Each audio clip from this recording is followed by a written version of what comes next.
Kamu udah tahu yang namanya kampanye hitam atau black campaign nggak? Ini nggak boleh dan jangan dilakukan ya. Dalam masa kampanye pemilu kali ini, kita sering dengar bahwa dalam politik itu semua orang boleh berbohong asalkan jangan melakukan kesalahan.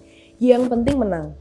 Dunia penelitian adalah kebalikannya, boleh salah atau kalah sekalipun, tapi jangan pernah berbohong. Politisi memang beda sama peneliti ilmu politik. Peneliti ilmu politik selalu terikat sama aturan penelitian, sedangkan politisi itu enggak. Karena itulah dalam setiap kegiatan politik selalu ada aturan hukum yang berlaku untuk membatasi perilaku politis. Contohnya salah satu hukum yang mengatur tentang kampanye hitam adalah pasal 280 ayat 1 UU Pemilu. Politik dalam banyak definisi praktis sering dianggap sebagai cara untuk meraih kekuasaan.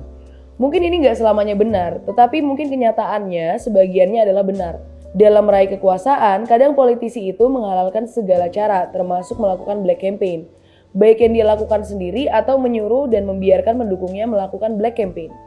Kampanye hitam atau black campaign itu adalah menuduh lawan politik dengan tuduhan palsu atau klaim yang belum terbukti, atau menggunakan hal-hal yang gak ada hubungannya sama kapasitasnya sebagai pemimpin. Kenapa black campaign itu bisa ada? Ya jelas, karena memang black campaign itu sering berhasil dan si penyebarnya bisa lolos dari jeratan hukum.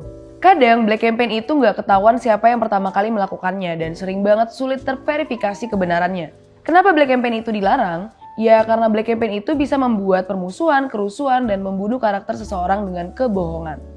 Nah, kita bisa mengevaluasi lagi apa sih tujuan kita berpolitik? Ingin kebaikan untuk bangsa ini atau hanya sekedar agar seseorang menang dalam pemilu? Kalau kita mau pemilu yang menghasilkan yang terbaik buat bangsa ini, black campaign itu jelas bukan caranya.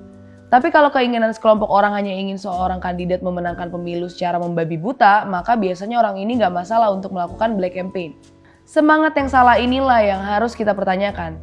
Jangan sampai pemilu nanti berakhir tapi masalah perpecahan bangsa ini semakin rumit. Mungkin kita harus mencontoh ilmuwan di bidang politik. Dia boleh kalah, boleh salah, tapi jangan berbohong untuk menang. Walaupun ada politisi atau kandidat yang melakukan black campaign, sebaiknya kita nggak tanggepin dan nggak ikut-ikutan nyebarin. Lebih baik kandidat yang kita dukung kalah, tapi bangsa ini tetap rukun ya.